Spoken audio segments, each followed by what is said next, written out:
أعوذ بالله من الشيطان الرجيم بسم الله الرحمن الرحيم Assalamualaikum warahmatullahi wabarakatuh. Alhamdulillah wassalatu wassalamu ala sayyidina Muhammadin wa ala alihi wasallam. Amma ba'du.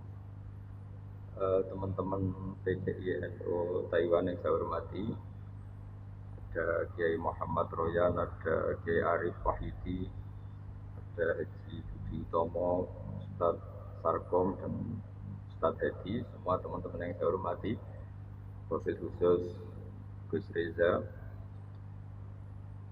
Kebetulan hari ini saya baru ngaji sama tamu-tamu dari Malang, jadi mungkin saya tidak bisa lama, tapi saya pastikan bahwa materi siang ini akan saya isi dengan kitab Abu Abdul Farad karangan Sayyid Muhammad bin Alawi Al-Maliki,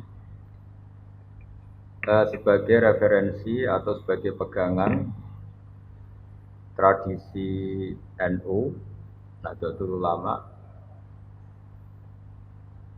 di mana di antara tradisi yang sering dilakukan itu melafadzkan kalimat-kalimat thayyibah yang kebetulan dipakai tahlil 1 sampai 7 hari atau 40 hari atau 100 hari. Ini penting saya sampaikan supaya bahwa kalimat itu tetap kalimat thayyibah. Kalimat thayyibah itu la ilaha illallah Muhammadur Rasulullah, di mana keramat kalimat ini adalah orang yang kafir 70 tahun gara-gara melafadzkan kalimat ini menjadi berhak masuk surga. Di Quran dijelaskan kulil ladzina kafaru iyantahu yufar lahum ma qad salaf. Jadi kalau orang kafir mau mengakhiri kafirnya dengan melafadzkan kalimat thayyibah, maka kesalahan masa lalu itu akan dihapuskan. Jadi kalimat ini benar-benar sakti, di mana orang yang kafir 70 tahun saja bisa menjadi muslim, bisa menjadi mukmin dan langsung berhak menjadi ahli surga. Kemudian kalimat ini kebetulan nasibnya itu ketika dipakai tahlilan, dipakai ziarah kubur itu terus menjadi tersangka. Ini yang PR. Seakan-akan sudah ada kalimat thayyibah lagi, hanya kebetulan dipakai di kuburan, dipakai mitung dinani mayit, 7 harinya mayit dan sebagainya. Maka saya sebagai pemerhati itu, saya pastikan bahwa kalimat itu tetap kalimat thayyibah, dan dia tetap kalimat thayyibah, entah dibaca di masjid, entah dibaca di kuburan, entah dibaca pas 7 hari dan 40 hari dan seterusnya. Karena status kalimat ini kalimat yang luar biasa.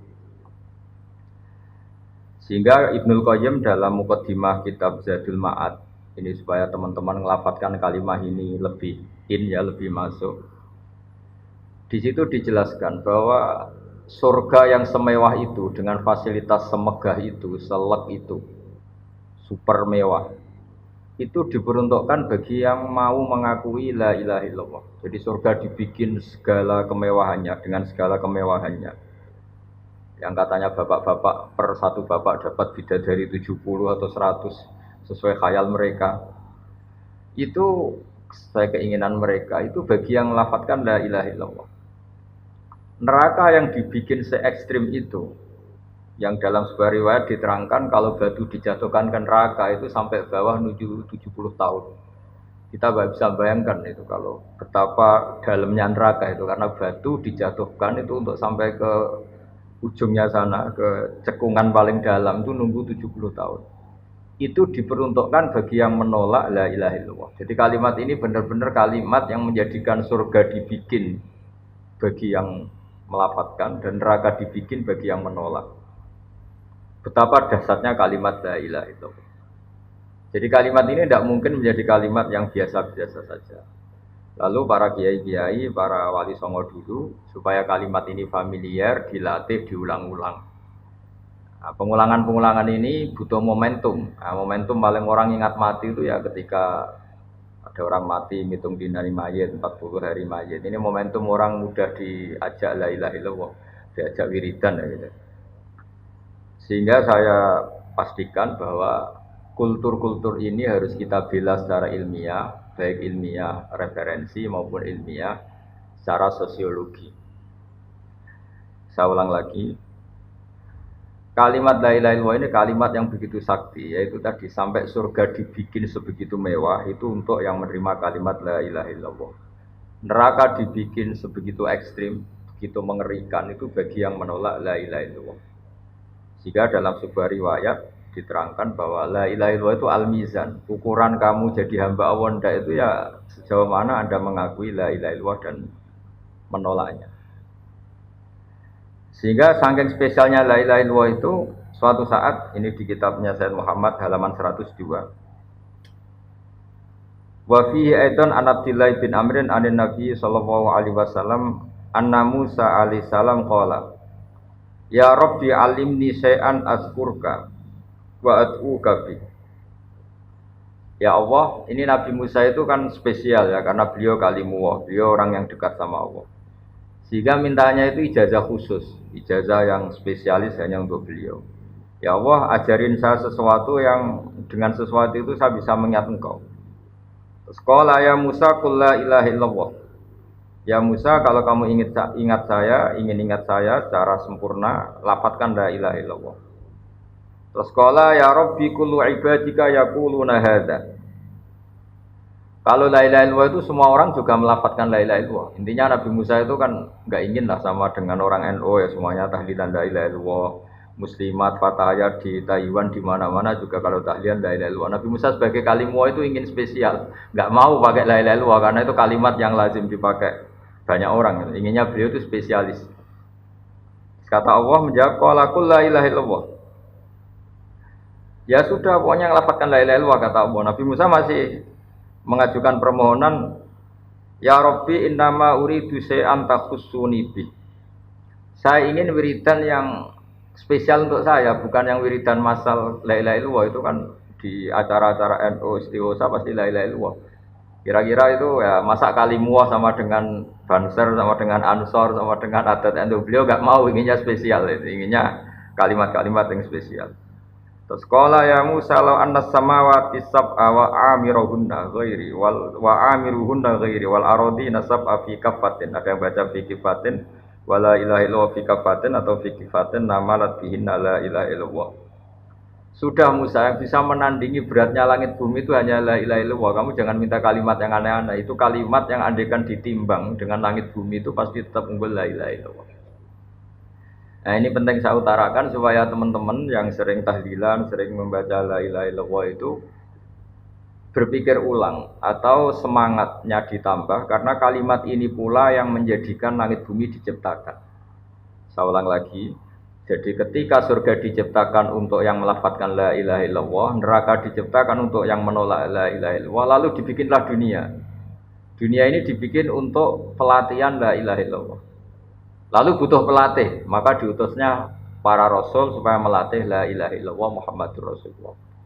Nah, saking begitu spesialnya kalimat ini, sampai ketika Nabi Musa minta doa khusus atau ijazah khusus, tetap saja ijazah dari Allah disuruh melafadzkan la ilaha illallah. Jadi kalimat ini penting sekali. Lalu kalau kita tidak ngaji seperti ini, itu nanti teman-teman tuh hanya misalnya yang mimpin kiai siapa, terus waduh lama itu kalau tahlilan itu.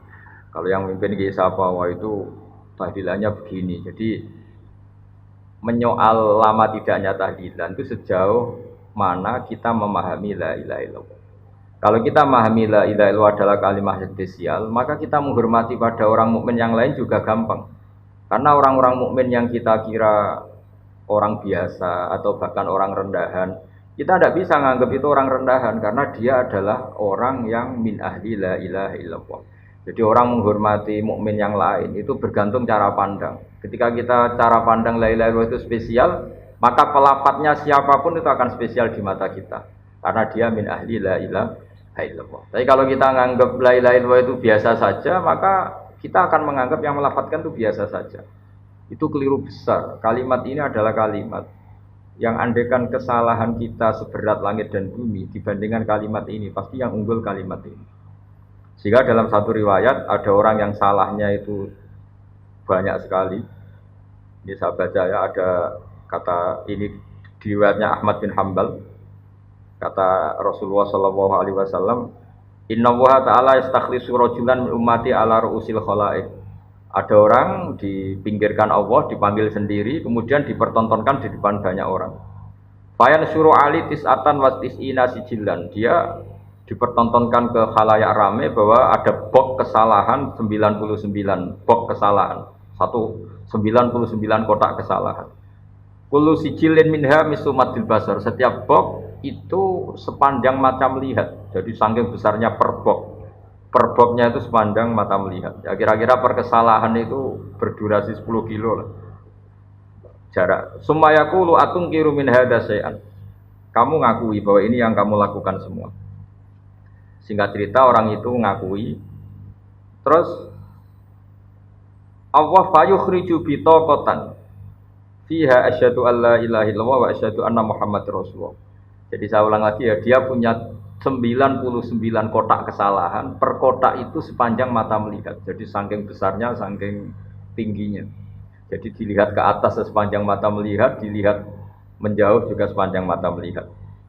Lalu dikeluarkan kotak kecil. Terus si orang tadi bilang, ya Rabbi ma hadil bitaqah ma hadis sijillat. Lalu apa artinya kebaikan yang satu kotak kecil dibanding kesalahan 99 yang sebesar itu? Terus kata Allah, innaka la tuzlam, kamu tidak akan terdolimi.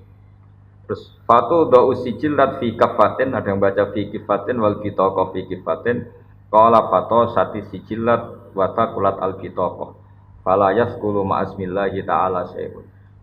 Jadi ketika 99 box tadi ditimbang dengan satu kotak kecil yang berisi la ilaha illallah Muhammadur Rasulullah, itu menang kotak kecil yang berisi la ilaha illallah Muhammadur Rasulullah. Karena nama Allah ini tidak akan tertandingi, nama Allah ini tidak akan terkalahkan.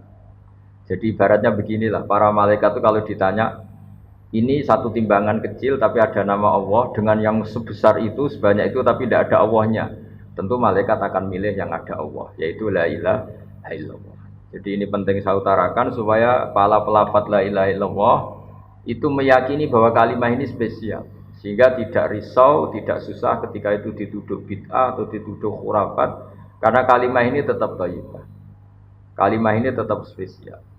Bahwa guru-guru kita ngajarin ketika untuk 1 hari mayat atau 7 hari itu kultur saja.